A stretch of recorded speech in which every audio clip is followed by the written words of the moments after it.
Hello, friend. This is Ryan Hicks of talktoprofit.com, and today I want to talk to you about your divine obligation to be successful. The reality is you either achieve success or you're going to be dishonoring to God. Now, I know people hear that and go, "Oh, but that's the love of money," and they get off and they start immediately throwing up these spiritual blockades against the truth because they've been taught a form of professing Christianity which is powerless, which is in many cases useless. It doesn't get results. It doesn't bring out of the person a better work ethic. It doesn't bring out of the person a willingness to do more in the world.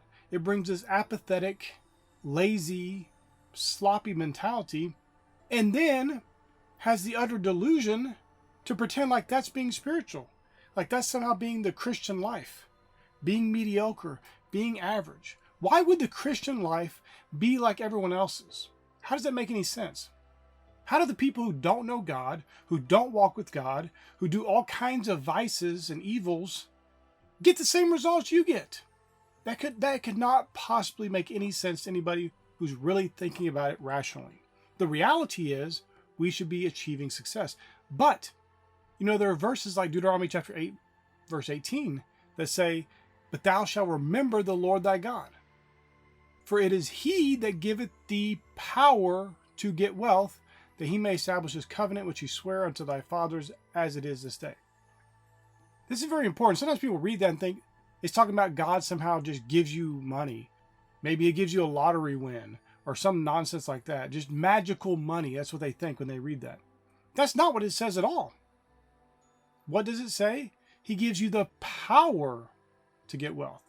So it doesn't mean you can get wealthy. Look at the average professing Christian's life. They're not wealthy. They don't have riches. They don't have good relationships. They don't have the peace. They don't have anything that would be defined as wealth today. They certainly don't have the finances, I must reiterate. Most are broke. They're living in some sort of middle class, at best, apathetic kind of lifestyle, and they think they're doing well. But I'm telling you that you have been given the power to get wealth if you follow Jesus. He didn't leave you here to be powerless, to be pathetic, to be ultra poor and broke, to be needy, to be always looking for a handout or getting the cheapest thing or doing the least possible. You're an overcomer of the world. How can you live like the world? How can you live like the beggars of the world? The scripture says that I've not seen the righteous forsaken, nor his seed begging bread. And yet there are professing Christians today doing just that. They look like they're forsaken. Their lives are miserable and pathetic.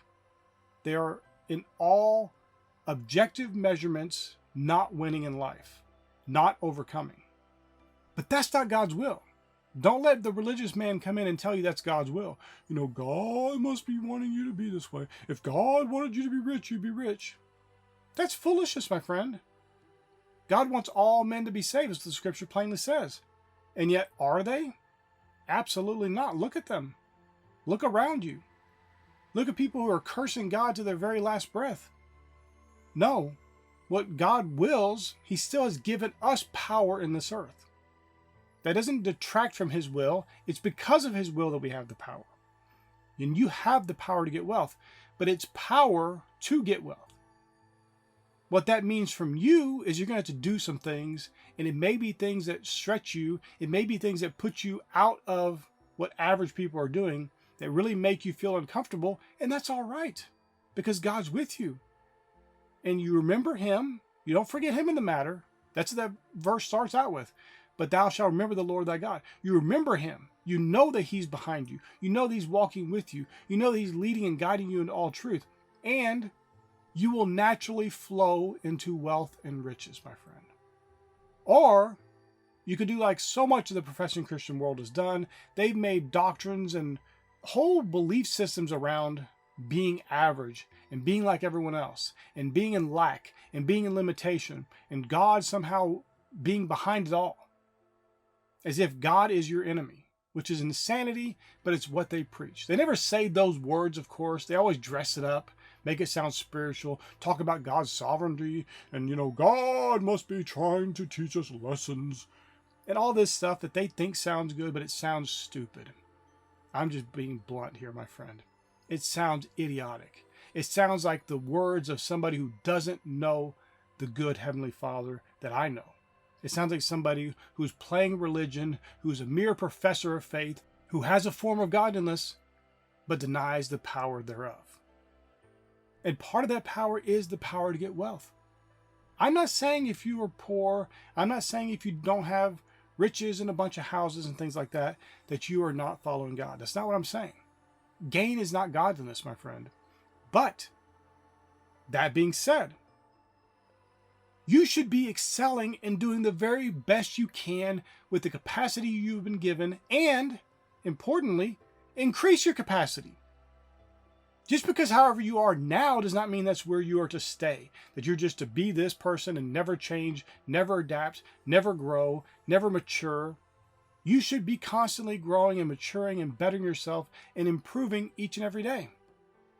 What you need to do is follow some basic principles so you can get yourself in the mindset to actually use that power to get wealth, For example, I always talk about this, but it's so important and it must be reiterated because so many people's lives are directly hindered and limited because they refuse to follow this plain scripture. And it's Philippians chapter 4, verse 8. You, my friend, must focus on things that are lovely and good report. That's what your thought life needs to be about. Not about the world, not about politics, not about this bad thing and that bad thing, not about some bad thing you imagine might happen to you. You need to be thinking right now about those things that are lovely and of good report. Those virtuous things, those praiseworthy things, those things that are true, those things that are honest. That, my friend, is what you need to be thinking about. Because when you're thinking about that, you'll make the right moves. You'll make the right investments. You'll start the right businesses. You'll buy the right inventory. You'll do the right things because you are in the positive, high vibrational state that God puts you in. And importantly, He's given you the power to get wealth. And you are starting to enact that power, to use that power for your good. Instead of using the power of God to curse yourself, to speak evil of yourself and others, to babble about the politics of the world and act like you're doing some sort of good by talking about this politician, that politician, or whatever it is, gossiping about what this news story said this. My friend, you can focus on the good. And you can start to live a life that is a glorious life. I need to explain this to people because sometimes they don't understand. Because people will think, well, but look at the world, and they'll see all this negativity because they're not following Philippians 4:8. They're focused on the negativity. They're thinking about it. They're meditating on it. They're wondering about it. They're chatting with others about it. But when you get this right and you really renew your mind, and I would recommend you get my book, The 7-Day Positivity Diet, because that will help you with this. But when you really do this and follow Philippians 4:8 to the letter, you start to live in your own little bubble of goodness and blessing and favor and honor and glory. So yes, around you may be a bunch of bad things. The world is being the world. That's what the world does. You shouldn't be surprised at the world behaving poorly, and worldly people behaving poorly, and worldly professing Christians behaving poorly and getting poor experiences. That's what they do. They keep making the same mistakes. They keep sinning against God. They keep pretending like they're repenting. They keep doing it over and over again, and they wonder why their lives are miserable. What else could it be? How else could you live if you're in that lifestyle and you're not walking in the holiness of the Lord? When you're not walking in His goodness, you're not meditating and focusing on those things that are lovely and good report. You must understand that the circumstances you're experiencing, as Proverbs chapter 4, verse 23 says, they flow from your heart. The issues of life you're experiencing are from your heart. And so if you and your heart are focusing on negativity, focusing on bad things, focusing on fears and things you hope don't happen, you, my friend, will experience all those things. And the way God has set up the universe is very interesting because sometimes those things, they won't come exactly what you were fearing. If you're fearing this one thing happening, it might be this other thing over here. What does happen is things of similar vibration that you were fearing come into your life. So you start to experience those things that are on the same level of negative vibration. It's a bad place to be, and you don't want to be in that place. But yet, so many people are. So many people are ignoring their divine obligation to be successful. They're choosing to be dishonoring to God, and then they have the utter blasphemous audacity to blame God for their lot in life, to blame God for where they are. It must be God's will. No, my friend, it's not. God's will is for your goodness. God's will, as Jesus taught, was for heaven to be on earth. You're not to pray for something useless, to pray for something that won't happen, to pray for something that you can't experience in this life. Jesus taught you to pray for God's will to be done in earth as it is in heaven. Plain and simple. You can experience that here and now. He wasn't telling you to pray when you're dead. Now you pray this. Now you believe this. Now you experience this. And that is the life you can be living. You can choose to go to the traditions of men. You could choose to go to the old religious talk about, God chooses us to be poor and God chooses some to be rich. And it's just, my lot in life. I don't have any choice in the matter. When you know in your heart, because this is the key, you know in your heart you haven't been doing everything the right way, you haven't been thinking the right way, you haven't been speaking the right way, and you haven't been acting the right way. And by acting, I don't mean just your actions, interactions with people and stuff like that. Your work. What does your work ethic look like? Are you phoning it in? Before you even get to work, you've already figured out ways to not do your best?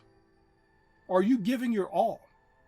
Because I've never seen a person who is following Philippians 4:8, who is monitoring their words and who's only speaking forth those words of life and blessing, and then who puts in the work, puts in hard, diligent, intelligent work, who does not become a great success. It can't happen. I guess the only way it could possibly happen is if you're doing that and the work you're doing is something that doesn't need to be done. But I don't think a person who's doing those things, as far as thinking only things that are lovely and good report, speaking only life and blessing, is going to be foolish enough to be doing things that don't need to be done and be working in jobs that can't get them anywhere and have businesses that have no upside potential. They're not going to be doing that in the first place because these are people who are walking close to God. They're going to follow His divine wisdom, and they're not going to make that kind of mistake. That's a mistake the world makes because they choose the easiest path. The easiest path, which many times actually winds up being way harder, by many, many times. But you, my friend, don't have to do that. You, my friend, can take up your divine obligation for success and go be that success because God has given you the power to get wealth. Are you going to use it today for your good? Or are you going to take the power of God and use it to abuse yourself and abuse others? Is out of your lips going to proceed cursing or blessing? You can't have both, my friend.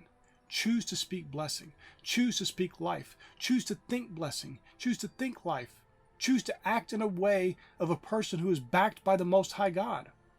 And watch as you become that great success that honors God with their life because they're living to their fullest potential as a person created in the image and likeness of God and being conformed to the image and likeness of Christ. My friend, I pray this is a blessing for you. May God bless you richly.